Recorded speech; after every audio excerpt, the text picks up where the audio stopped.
In Luis Franco, that was on ShoBox, controversial bout, if you will. And you know, he went on record saying that after that fight, I had to cut out a lot of the nonsense. Oh, that's a left right there. And you know what? Wait a second. I don't know what. No, that's not a knockout. That's going to get disqualification because he slipped? No, absolutely not. Let's hold the phone. I thought it was a cheap shot. Oh, look at, you can see it on the replay. It's brutal. The slip, now he gets up. Look, and Estevez is saying, hold on a second. He came out of nowhere. You got to call it the way you see it, Ron. That was a cheap shot. The result of this bout, at 50 seconds of the first round, the winner by disqualification, Mike Oliver, and the new NABA. Well, that's an interesting turn of events, and you've got a really unhappy crowd here.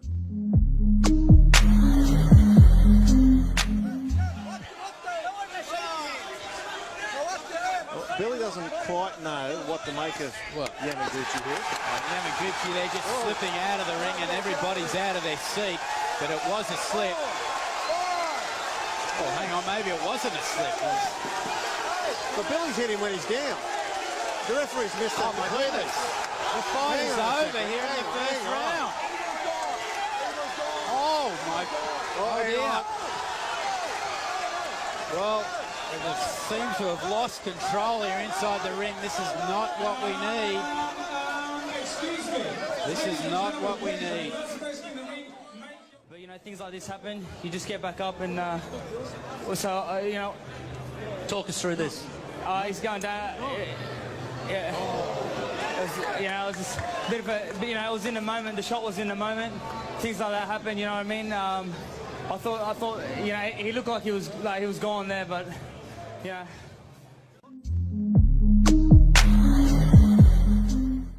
Angelo Hyder and Alex Bella, they all claim that this Bika is going to be huge in the world scene, and he may be. But as you'll see what happens, it's not his night in the final analysis. And things are going very well from right now. And watch how it slips away. See what he did?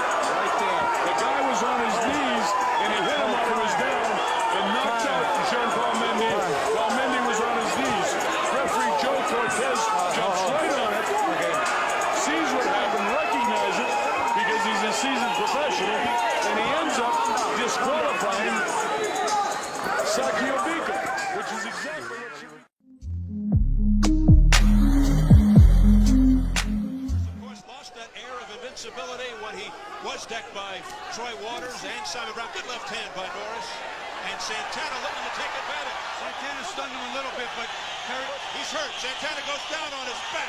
He hit him in the back of the head. He hit him in the back of the head. I think we're gonna have a problem with disqualification possible. He's called a doctor. Mitch Halpern has summoned the physician into the ring. Well, here you can see him. He's backing up to the ropes. I thought Terry got caught with a little bit of a good right hand, and now his back is totally to him, and he hit him. It actually doesn't look like it was that bad, but he hit him right in the back of the neck, base of the skull. I think Santana was going to lose anyway, but certainly not this way. You see the timeout indication by Mitch Halpern. Fans are trying to urge Santana to his feet. The doctor, instead of trying to examine him and find out neurologically, is there anything wrong with him? They haven't looked in his eye. They haven't done anything. He's trying to talk him into getting up. The big picture. He has been down, Ferdy, over 2.5 minutes. Yeah, that's all the more reason to give this guy emergency care. This guy could be hurt, and nobody's looking at him. Right, forget the fight. That's a piece of meat here all of a sudden. And understandably, off to my right, Ferdy is beside himself. Now, finally, Mitch Halpern is waving it off. And now they've got to get Santana some help. The doctor says the fighter unable to continue. Referee declares him to go down due to a foul. The winner by way of disqualification, Luis Cucuso Santana.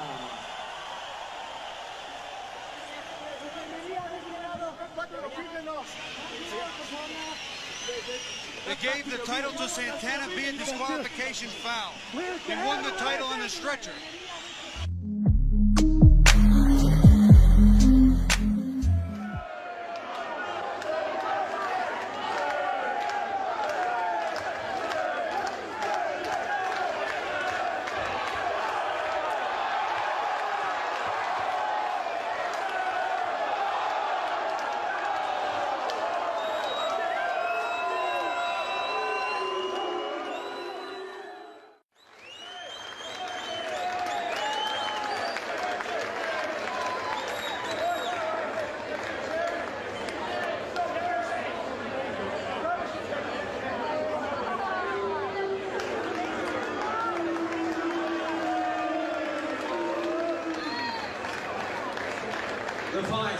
winner in the blue corner,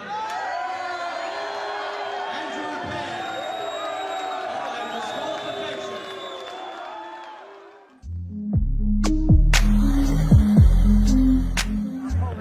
More than halfway into round 4. And you know, Riddick Bowe is not bending his knees inside. Now he hurt Mathis with that right hand. That was a terrific right hand, and Buster is flat-footed at the moment, ducking and slipping. Bowe has missed 7 straight big shots. And then he knocked him down while he was down. And he could get penalized for that if the referee won. He was on one knee. The fight could be over. Mercante is stopping the fight. Now it remains to be seen what decision Mercante's going to make here. You can see Bowe landing some fairly solid punches. And then Mathis was down on his knee. He was down at least 2-3 seconds, Jim, before. And Riddick Bowe just looked at him down on his knee and nailed him. Ladies and gentlemen, from the Convention Center here in Atlantic City, New Jersey, an intentional foul sustained to Principal Buster Mathis Jr. Therefore, the New Jersey State Athletic Control Board declares this bout a no contest. A no contest.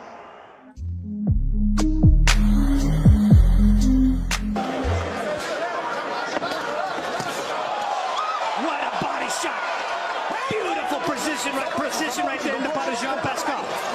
And that right hand drops him. As the referee was trying to separate him, and that was a right hand. That reminded me of the Marcus punch against Pacquiao. But Bellotti might be out. He hasn't moved. That was just like the punch against Pacquiao and Marcus. It was over the top on the right hand. But again, this was called a foul, though. It's a foul. All right, let's go. Get up. Okay, so you're going to see the referee stepping in front of him. And you see the referee right there. Now, as he's trying to get in, what's the right hand? Now, it has been called a foul. The question now, Benny, is this called a no contest or is this a disqualification? Does Bellotti get the win here? And again, there you get the replay here. Now, watch the referee try to get in there. And watch the right hand. As the right hand is freed up, right there, it comes over.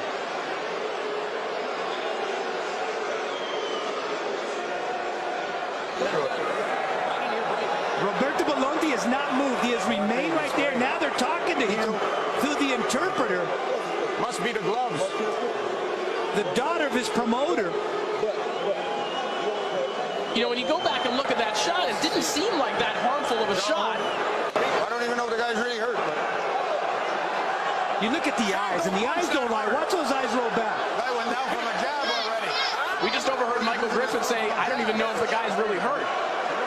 What needs to be determined here is whether or not the foul was intentional or not. Because but if they determine that it wasn't, then this just gets thrown out. This is a technical draw. But you know what this guy just came over? He just come over. He said, nowhere would you win. That's a disqualification. They fucking came over here to try to get win on a fucking disqualification. That's exactly what European fucking soccer fucking dive.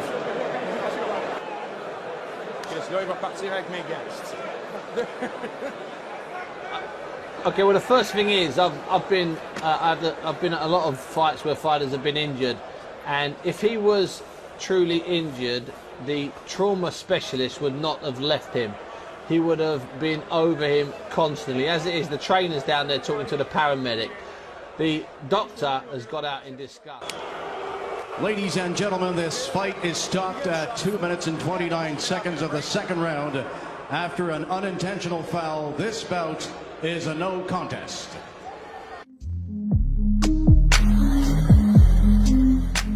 Norris has had trouble not doing that in some fights here. This fight is simply right for the taking. Anytime he wants, if he puts the pressure on. Final seconds of round 3.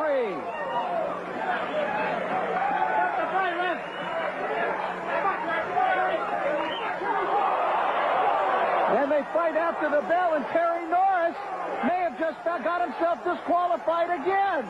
The round was over. I do not believe what I am seeing here. That is incredible for 2 fights in a row. Luis Santana has just been knocked out by an illegal punch after the bell, clearly after the bell, and deja vu, Dave Von Kemp careful. There's Luis Santana flat on his back, and you know they are going to ask for another disqualification. What could be going through Terry Norris's mind? David, is not a loud bell here ringside at Caesars.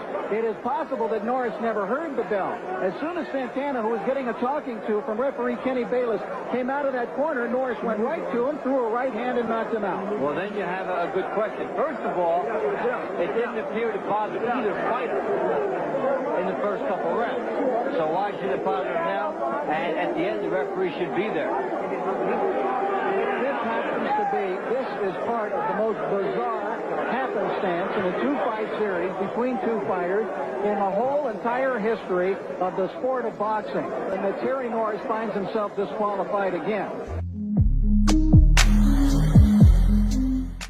5-0 in 12-round fights, but Durrell fought very well in the last few rounds against Froch.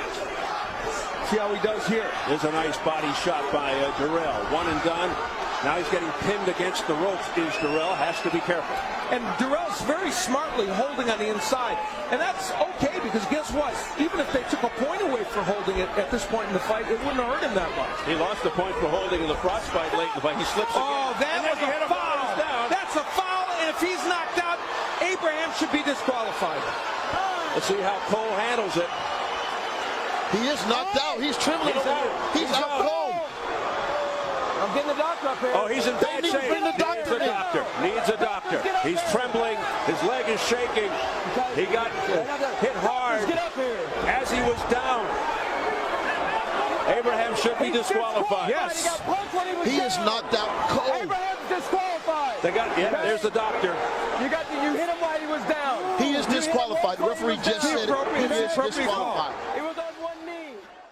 From the overhead, you can see it. Andre Durrell slips on that.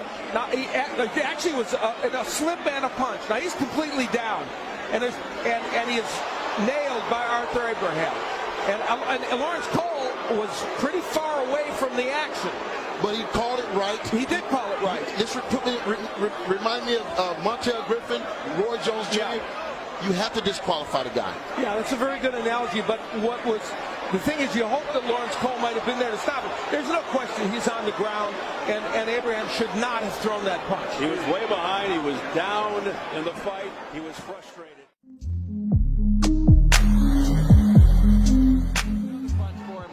Watch the right hand. But most of the uppercuts, those are the type of punches that raise the chin of his opponent for the left hook. That punch was clearly after the bell. You just can't move around in the last two rounds. You gotta throw punches. More low blows, and now Gaynor fires back himself on target. Norwood goes down immediately. So it's been a battle of low blow punching. 17, 18. Harold. Now he's going to stop it. Paul Cedar is going to stop it. Bout is over. He didn't get up. He didn't drop. That's an unbelievable ending to this fight. It certainly is. Roberto Duran is one of the greatest lightweights. Big right hand by Jones. Big right hand. And Griffin is hurt. No question about it. Griffin is hurt. Jones looking to finish. Griffin wobbling a little bit. Jones comes in and lands the right hand lead again. And a couple of left hooks. And Griffin's knee goes down. And Jones lands two punches after Griffin's knee was on the canvas. And now Griffin slumps forward. And Tony Perez starts the count. That was a foul. I don't know He's not getting up. No question about it. Two punches while he was down. Not 1, 2. And the doctors are in there with Montel Griffin, who took those two blows with his knees on the canvas. From an accumulation of punishment. Now he's down. He went down voluntarily. That's why Jones was a little bit mystified. Oh, there's no question that Jones. You remember the Riddick Bowe Mathis fight when they had plenty of time to set himself or go over to the neutral corner. Now look, he has all the time in the world. He's looking at the guy while he's down. Nails him 2 more punches. Hard to imagine what Roy was thinking when he fired that left. Being been told that Roy Jones is going to be disqualified and will lose his title. The referee disqualifies the red corner.